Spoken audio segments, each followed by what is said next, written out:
Howdy y'all, I'm Gavin O'Gara. And I'm Noah Coslow. And we're doing a presentation over how a diesel motor works.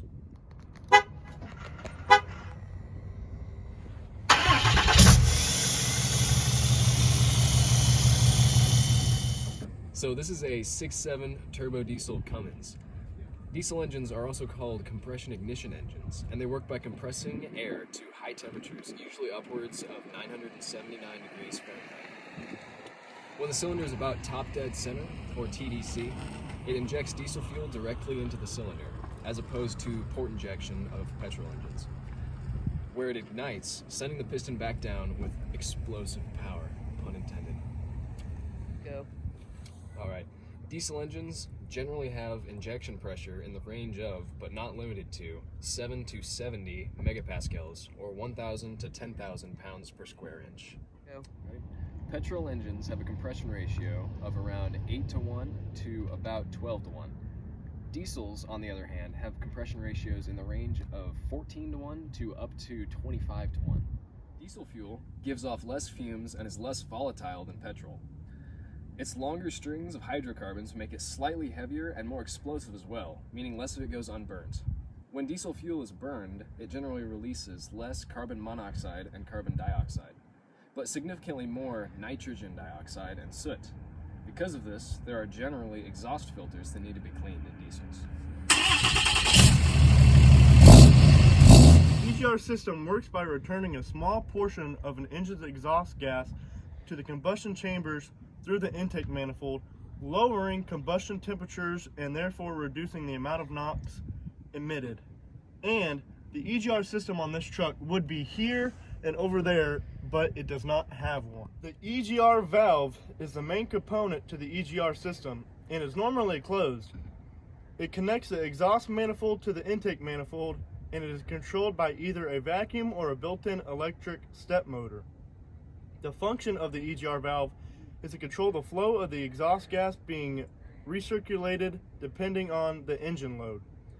This might sound good, but it is hard on a motor. It leaves carbon buildup on the motor components and can even cause the check engine light to come on. A turbo is an exhaust power turbine, rotates an air compressor, which in turn increases airflow to the cylinders and burns additional fuel per second.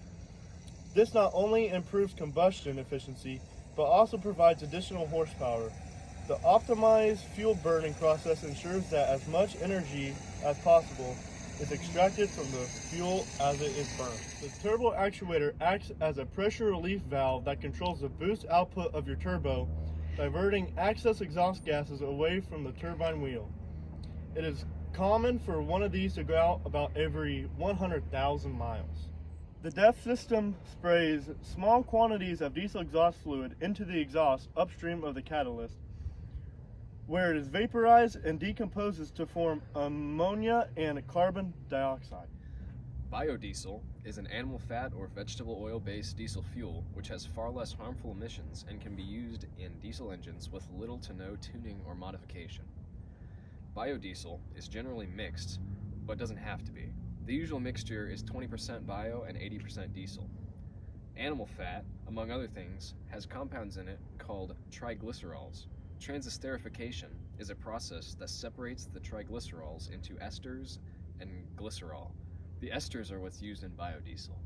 So this truck here has got the 6.7 inline 6 Cummins turbo diesel. The 2000s model-ish, they came with a 5.9 Cummins inline 6. I know Duramax has their V8, 6.6 liter I believe. Ford has their 6.0, 6.7, and their 7.3 Power Stroke, which is also a V8. Cummins is pushing the lowest amount of cylinders, but are keeping up with the V8s. How much horsepower does it have? Oh, I'm going to tell you that one. Okay. Diesels do produce a lot more torque than gas motors usually do. 13.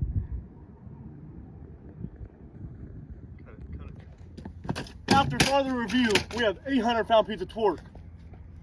It's freaking 383 horsepower. if you have a diesel truck that is stock, there's a good chance you're getting good gas mileage if you don't push it hard. You could get a good 20 miles to the gallon if you don't push it hard, but if you push them hard, they're going to down fuel. You know what diesel motors are put in? Semis. And you know what semis are good for? They're good for towing. You know why they're good for towing? Because they have a lot of goddamn torque. To show the amount of torque this engine has, we're going to pull this F-150.